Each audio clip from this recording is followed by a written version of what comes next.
반갑습니다. 최종원입니다. 이번에 볼 종목은 개별주, 그래핀과 블록체인 쪽입니다. 나노메딕스 9.1제지 그리고 휴네시온을 봐야죠. 영상 시청하시기 전에 하단에 있는 구독과 따봉 버튼 눌러주시고 자세한 내용은 영상에서 확인하시길 바랍니다. 그럼 시작합니다. 개별주라고 하면은 지수의 등락과 전혀 연관성이 없고, 그리고 테마 그룹이 형성돼서 특정 테마가 시세를 보일 때, 반응을 보일 때 따라 움직이는 그런 부류를 개별주라고 합니다. 일명 테마주라고도 하죠. 우리는 이런 종목들에 대해서 매수 관점을 열어놓고 봐야 됩니다. 왜냐하면은 지금 시장이 그렇게 실적주 위주로 돌아가는 전형적인 상승장이 아니기 때문에 시장 체감이 안 좋은 상태에서 시가총액이 낮은 일명 소형주, 품절주라고 불리는 그러한 종목들이, 투기성 종목들이 활개를 치는 시장이기 때문에 이쪽으로 매수세가 쏠릴 수밖에 없죠. 물론 이러다가 갑작스럽게 실적 장세, 상승장으로 분위기 전환이 발생되게 되면은 거기서는 또 어떻게 될지 모르겠지만, 그때 가서 손가락을 빨지는 모르겠지만, 현재 상황을 단적으로 봤을 때에는 개별주가 대형주, 지수 관련주, 실적주보다는 훨씬 더 우선순위에 있는, 우리가 우선순위를 놓고 봐야 할 그런 부분이라는 거죠.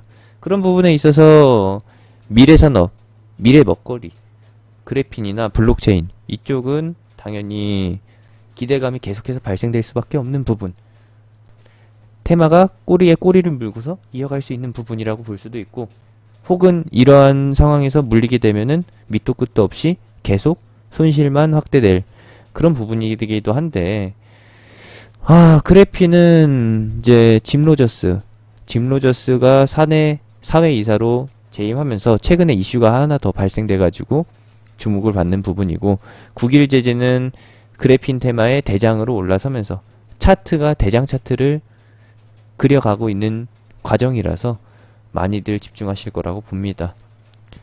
휴네시오는 블록체인, 최근에는 뭐 이렇다 할 이슈가 없었지만은, 저는 이슈를 알고 있는데 여러분들은 모르시겠죠. 휴네시온이 상장하기 전에는 블록체인 쪽, 가상화폐 쪽, 코인 쪽이 테마 형성의 시발점이 됐다라고 본다면은, 지금은 코인 쪽보다는 본래의 이슈, 블록체인, 암호 쪽으로, 보안 쪽으로 다시 한번 돌아왔다. 이 부분에 대해서 살펴볼 건데요. 그래핀은 최근에 짐로저스의 스톡 옵션이 있었습니다. 이게 가장 특별한 이슈라고 볼 수가 있고요. 가격도 이게 좀 참 웃기게 됐어요.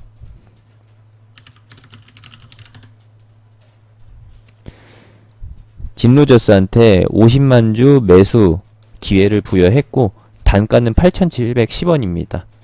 8,710원이면은 현재가보다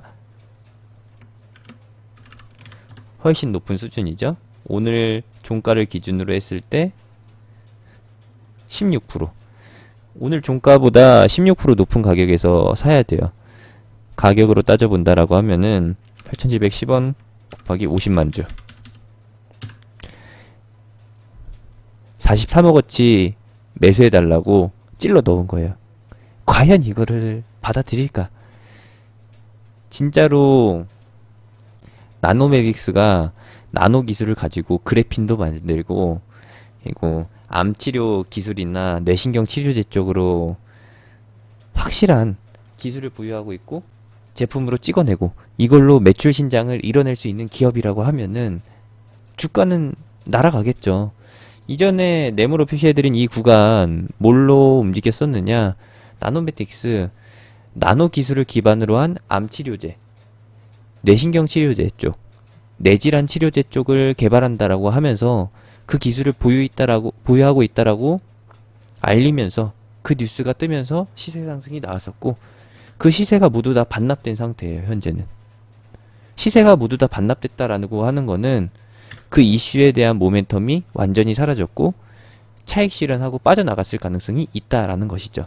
그렇다라고 하면은 이전에는 사전 작업을 통해서 매집을 완료하고 이 시세를 모두 다 취하고서 동그라미로 표시해드린 이런 구간에서 차익 실현을 하고서 빠져나간 거겠죠. 네모로 표시해드린 이런 자리는 일명 설거지라고 하는 부분이 되겠고요. 앞전의 시세는 모두 다 재료 소멸까지 진행된 상태고 이제는 새로운 테마, 새로운 시세를 형성하기 위해서 달려가고 있다 라는 거.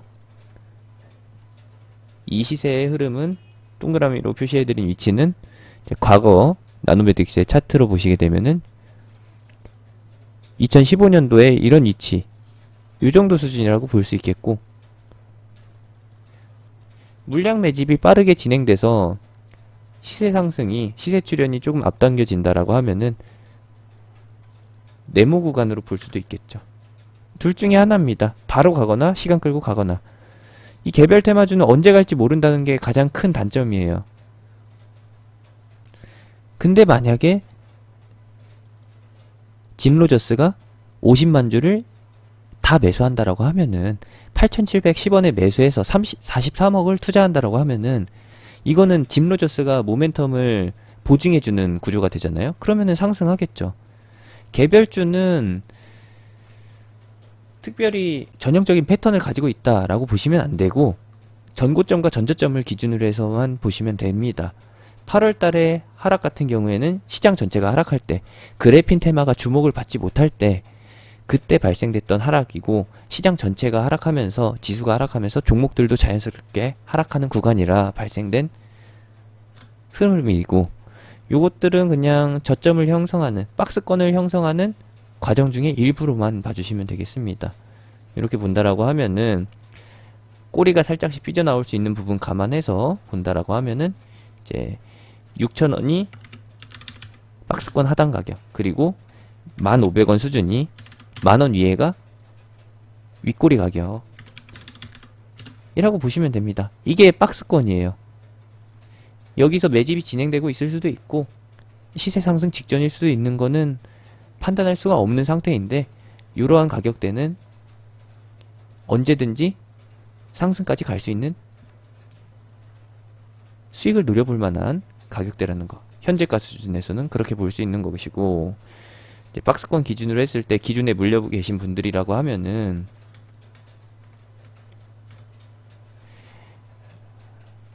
네모로 표시해드린 위치에서 물리셨다라고 하면은 당연히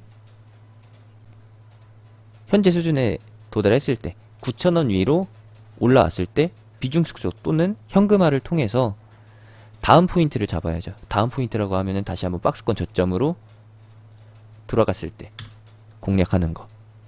그리고 나서 이제 중간 부분 8,000원대에서 8,000원에서 8,500원대에서 물려 계신 분들은 현재 수준에서 비중 축소를 3분의 1씩 진행해야 되는 거예요.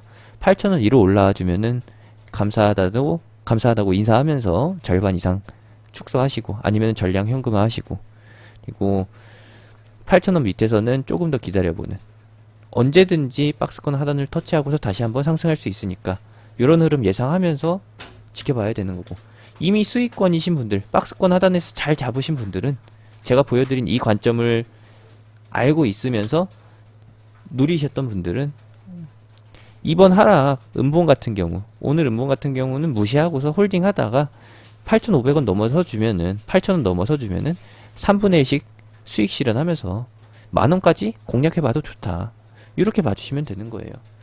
그리고 9일제지 같은 경우에는 나노맥틱스와는 다르게 보장되는 부분이 없다. 그래피는 사실상 미래 먹거리, 꿈과 희망만 가득한 희망 고문적인 테마일 수 있다라는 것이죠. 예를 들면은 예전에 유행했던 인공태양 테마, 에로티베 큐브처럼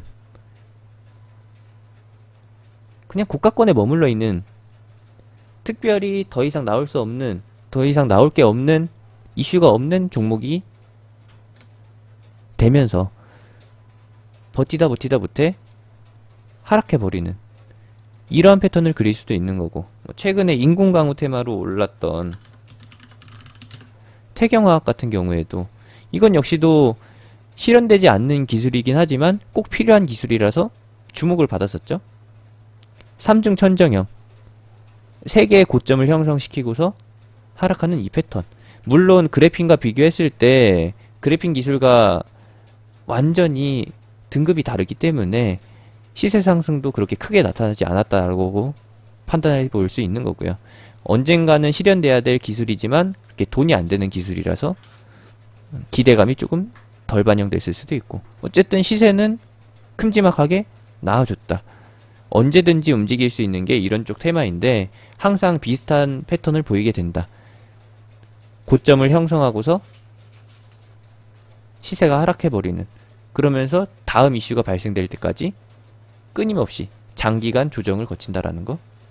이런 포인트에서 본다라고 하면은 국일제지 기술이 실현됐을 때, 제품으로 나왔을 때 어마어마한 시세 상승을 보이겠지만 지금처럼 테마가 주목을 받지 못하고 포인트가 없을 때에는 언제든지 하락할 수 있다라는 거. 최근에 시장 하락 구간에서 테마주가 힘을 못 쓸 때, 그리고 대형주가, 지수가 힘을 못 쓸 때 주목을 받긴 했었지만은 지금은 시장의 흐름이 많이 바뀌었기 때문에, 또 앞두고 있는 일정이 국일제지 하나가 움직이는 것보다 더 큰 일정이기 때문에 솔직히 말씀드려서 이제 대북주보다 못하는 것이죠. 대북 테마보다 규모가 작은 수준이기 때문에 국일제지는 언제든지 이탈 흐름을 보일 수 있다. 물론 이 과정에서 매수했던 개인 투자자들이 빠져나올 수도 있는 것이고, 지금 네모로 표시해드리는 부분이 차익 실현에서 발생되는 패턴일 수도 있는 것이고, 종목의 주인이 던질 수도 있는 것이고, 그것은 확실하게 말씀드릴 수는 없지만 현재 시장 주도 테마 우선순위로 따져봤을 때에는 확실히 3등 혹은 3등 이하 수준이라는 거, 이렇게 봐주시면 되겠네요. 차트대로만 대응하면 되는 테마라는 거.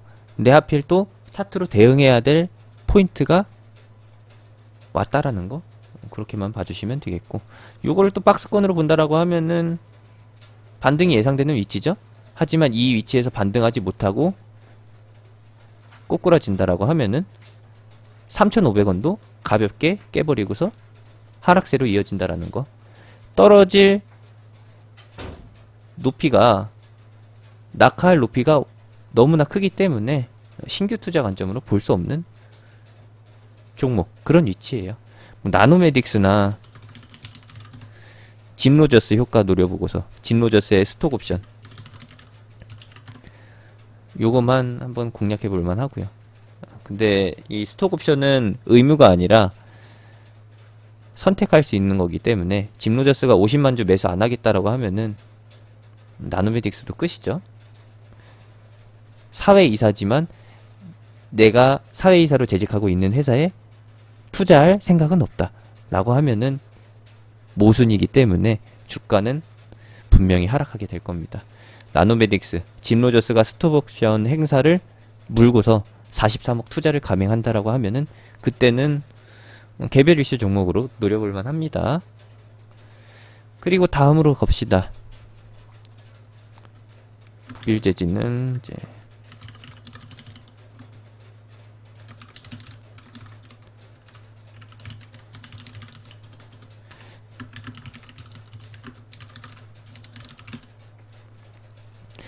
휴네시온 블록체인 종목인데요. 이거 종목 찾아보니까 재밌는 이슈가 있더라고요. 재밌는 이슈라고 하면은 기업적인 측면에서 봤을 때 이제 비상장사 브레인즈 스퀘어라고 하는 보안회사가 있어요. 근데 여기서 재직하던 부사장이랑 연구소장, 경영지원실장이 동시에 퇴사해가지고 새로운 회사를 차립니다. 그리고 나서 퇴사하고 나서 바로 휴네시온을 차렸죠. 그리고 나서 최근에 상장을 시켰어요. 기술력을 인정받아서 상장을 시킨 거죠. 브레인즈 스퀘어는 원래 전신이었던 브레인즈 스퀘어는 과연 상장할 능력이 없었을까요? 왜 상장을 안 했을까요? 그것은 알 수도 없지만 여기 부사장이었던 사람이 2명을 더 끌고 나와서 기술력을 인정받아서 코스닥에서 상장을 시켜버렸다. IPO에 성공했다라는 것이고, 그리고 최근에는 무상증자 효과로 인해서 시세가 나왔었죠. 무상증자가 1대1로 해서 진행됐었는데, 이전 영상을 보셨으면 아시겠지만은 제가 여기서 이러한 수익을 안겨드리게끔 전략을 공유해드렸었죠. 무상증자가 1대1이다 보니까 그 중간에 뻥튀기 되는 그 효과를, 그 시세 뻥튀기 효과를 노리고서 한 차례 출렁이 이미 있었고, 현재 단계에서는 다음 모멘텀을 준비해둔 상태에서 매집하고 있다라고 볼 수 있습니다. 이전에 무상증자 요 시세는 무시하고 최근의 시세만 본다라고 하면은 5,500원 수준에서부터 6,700원 박스권을 형성하고 항상 5,500원에 근접할 때 5,700원 이하에서 누군가가 받는다는 거죠. 왜 받느냐, 그거를 찾기 위해서 뉴스를 뒤져봤더니 재밌는 게 있네요. 내년에 나올 뉴스입니다. 현재 모바일 쪽 그리고 전자사업부 쪽에서 사물 인터넷으로 연동되는 기술들, 그것들을 개발하기 위해 삼성, LG, 현대, SK텔레콤, KT가 힘을 합치고 있다. 삼성과 LG는 스마트폰 부분, SKT와 KT는 IPTV 겸 통신사업, 그리고 사물 인터넷과 연결될 수 있는 모바일 사업 부분이 있고, 현대는 당연히 무엇이냐, 집 짓는 거죠. 현대산업개발이나 현대건설 측에서 새롭게 건설하는 아파트나 혹은 주택들이 삼성, LG, SKT, KT와 연동될 가능성이 높다라는 거. 지금 현재도 간단한 사물 인터넷 시스템은 있지만 미래에 있어서는 빠지면 안 될 거죠. 가전사업 쪽이 특히 스마트폰을 중심으로요. 삼성은 현재 블록체인 앱을 통해서 현대와 사물 인터넷 적용을 검토하고 있는 중이고, 삼성이라고 하면은 삼성전자의 갤럭시죠. 이 부분이 가장 큰 거고, 그리고 통신사 측에서는 당연히 신기술, 생활에 있어서 필수 기술이 도입되기 직전이니까 이쪽을 마케팅 쪽으로 노려봐야겠죠. 뭐 이런 것들은 여러분들도 잘 아실 거고, 제가 말씀드리고 싶은 부분은 블록체인 기술을 필요로 하고 있다. 누가? 삼성, LG, 현대, SKT, KT. 자체적으로 기술을 개발하기도 하지만 짜잘짜잘한 부분은 국내 보안 업체를 통해서 진행하기 때문에 보안 관련주가 뜰 수밖에 없는 구조가 된다. 블록체인 서비스만 살아남을 것이라고 말하는 게 바로 삼성, LG, 현대, SKT, KT예요. 삼성 사장이 그렇게 말해요. 영상 보는 중에 궁금한 부분이 있어서 잠깐 끊고서 찾아봤는데, 이 현대 BSNC 사장이 현대가 3세긴 하지만은 이 회사가 현대 계열사는 아니네요. 이 부분 정정하고요. 어쨌든 유망 기업에서 계속해서 기술을 요구하고 있다. 당장 필요하고 준비하는 과정에 있고 내년 초면은 공개가 된다라는 거, 요게 모멘텀이 될 거라는 거. 휴네시온 뿐만 아니라 삼성의 보안사업 부분, S1이 아니죠, S넷이죠. S넷이나 데이터 솔루션, 오픈베이스의 계열사죠. 오픈베이스는 제품을 만들어내는 회사고, 데이터 솔루션은 소프트웨어 쪽을 담당하는 회사인데, 이런 것들이 주목을 받을 수밖에 없습니다. 기존의 양자암호 쪽으로 테마를 형성했던, 시세를 보였던 종목들, 드림 시큐리티나 보안 관련주, 라운 시큐어, 지니어스, C큐브, 이런 것들도 후발주로 그리고 독자적으로 시세를 보일만 한데, 일단 중심에는 휴네시온, S넷, 데이터 솔루션이 있다라는 것까지만 참고하시면 되겠네요. 휴네시오는 물리신 분들이 굉장히 많을 거라고 봐요. 왜냐하면은 이 종목이 왜 올랐는지, 그리고 떨어질 때 왜 떨어지는지 몰랐으니까. 사실상 무상증자는 떡밥인 거고, 이런 부분에서는 신중함이 필요하거든요. 오를 때 무상증자로 오른다라는 것을 명확하게 알았어야지 대응이 쉬운데, 그것마저도 몰랐으니까, 더 갈 것처럼 보였으니까 처음에 8,000원 위에서 물렸다가, 네모로 표시해드렸던 부분에서 물렸다가 동그라미로 표시해드린 이 기술적 반등에서 현금화를 못하고서 물리게 되는 경우가 많죠. 8,000원 위에서 물리시는 분들은 이게 비중이 높으면은 어쩔 수가 없어요. 계속 들고 가면서 박스권 고점 돌파할 때 7,000원 위로 올라와 줄 때 네모로 표시해드린 이 가격대에서 비중을 4분의 1씩, 3분의 1씩 줄여서 동그라미로 표시해드리는 이 박스권 하단에서 재매수를 통해 단가를 낮추거나 아니면은 수익을 낼 수 있는 종목으로 옮겨가는 게 맞는 거고, 그리고 7,000원대에서 물리신 분들은 이 네모로 표시해드린 부분이나 아니면 최근에 물리신 분들은 당연히 박스권, 제가 아까 처음에 말씀드렸던 박스권에서 대응을 해야죠. 박스권 고점에 도달할 때 6,500원을 돌파할 때쯤부터 현금화를 진행하셔야 되고, 다시 한번 휴네시온을 통해서 복수를 하고 싶다라고 하시면은 5,500원 이하 이 가격에서 재공략해야 되는 거고, 휴네시온 이제 꼴도 보기 싫다 하시는 분들은 매도하고서 현금화하고서 다른 종목으로 넘어가야 하는 거고요. 결정적으로 말씀드리고 싶은 부분은 보안 부분이 내년 초 일정이 있기는 하지만 지금 당장 상승할 수 있는 주도 테마가 아니라는 거, 개별 테마 중에 하나라는 거 다시 한번 강조해 드리고 싶은 부분이고, 이러한 이슈가 있다라는 거, 장기적으로 보유해 볼 만한 가치나 이슈가 있다라는 것까지만 참고하시면 되겠습니다. 자신 없으시면은 차트대로 대응하시고 나서 그 다음을 보세요. 제가 말씀드리지만 지금 시기는 10월달은 주도 테마가 따로 있다라는 것까지만 말씀드리고 싶습니다. 여기까지입니다. 참고하시면 좋겠고요. 이 종목 복수하고 나서 이제 주도 테마로 옮겨오고 싶으신 분들, 현재 주도 테마가 무엇인지 궁금하신 분들, 주도 테마로 리딩 중인 최종원의 공개 추천주가 궁금하신 분들은 하단에 있는 링크나 또는 영상 끝나고 나오는 링크 타고서 톡방으로 들어오시면 되겠습니다. 이상으로 영상 마치겠습니다.